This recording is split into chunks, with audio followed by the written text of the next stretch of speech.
Hi hello welcome to Sakthi's kitchen. இன்றைக்கி Korean cheese noodles எப்படி பண்ணுறதுன்னு பார்க்கலாம். அதுக்கு கொஞ்சமாக வெஜிடபிள்ஸ் வச்சுருக்கேன். கேப்சிகம், கேரட், கேபேஜ் எடுத்திருக்கேன். ஒரு வெங்காயம். வெஜிடபிள்ஸை சாட்டே பண்ணுறதுக்கு கொஞ்சமாக பட்டர் எடுத்திருக்கேன். இப்போ ஆல்ரெடி நூடுல்ஸ் வேக வச்சு வச்சுருக்கேன்.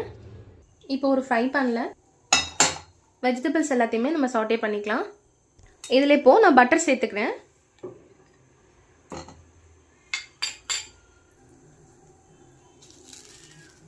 பட்டர் உருகிடுச்சு. இது கூட நான் பூண்டு சேர்த்துக்கிறேன்.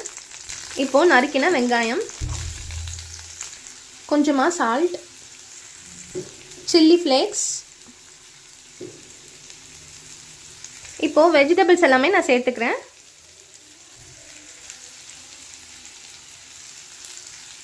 Carrot, cabbage.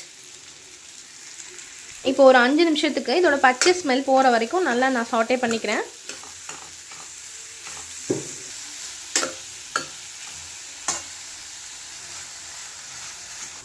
இப்போது வெஜிடபிள்ஸ் நல்லாவே குக் ஆயிடுச்சு.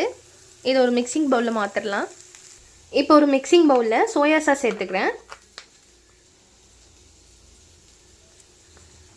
இது கார்லிக் சில்லி சாஸ், இதுவும் சேர்த்துக்கிறேன். கொஞ்சமாக எள்ளு. இப்போது நான் பட்டரில் டோஸ்ட் பண்ண வெஜ்ஜஸ் எல்லாம் சேர்த்துக்கிறேன். இதில் இந்த சீஸ் சேர்த்துக்கிறேன். சீஸ் ஷீட்டாக சேர்த்துருக்கேன். 2 ஷீட்ஸ் எடுத்துருக்கேன். இப்போது இதோட நான் மிக்ஸ் பண்ணிடுறேன். இதை இப்போது வேக வச்சுருக்க நூடுல்ஸ் சேர்த்துக்கிறேன். இப்போ நூடுல்ஸோட இந்த வெஜ்ஜஸையும் நான் ஆட் பண்ணிக்கிறேன். நல்லா மிக்ஸ் பண்ணிக்கலாம். சாப்ஸ்டிக் இருந்துச்சுன்னா சாப்ஸ்டிக்கோட கூட மிக்ஸ் பண்ணிக்கலாம்.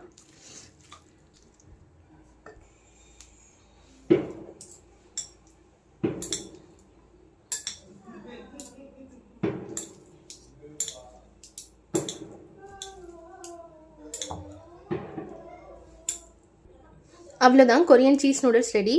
இந்த ரெசிபியை கண்டிப்பாக ட்ரை பண்ணுங்கள். தேங்க்யூ ஃபார் வாட்சிங். Hi hello welcome to Sakthi's kitchen. இன்றைக்கி கொரியன் சீஸ் நூடுல்ஸ் எப்படி பண்ணுறதுன்னு பார்க்கலாம். அதுக்கு கொஞ்சமாக வெஜிடபிள்ஸ் வச்சுருக்கேன். கேப்சிகம், கேரட், கேபேஜ் எடுத்திருக்கேன். ஒரு வெங்காயம். வெஜிடபிள்ஸை சாட்டே பண்ணுறதுக்கு கொஞ்சமாக பட்டர் எடுத்திருக்கேன். இப்போ ஆல்ரெடி நூடுல்ஸ் வேக வச்சு வச்சுருக்கேன். இப்போ ஒரு ஃப்ரை பேனில் வெஜிடபிள்ஸ் எல்லாத்தையுமே நம்ம சாட்டே பண்ணிக்கலாம். இதில் இப்போது நான் பட்டர் சேர்த்துக்கிறேன்.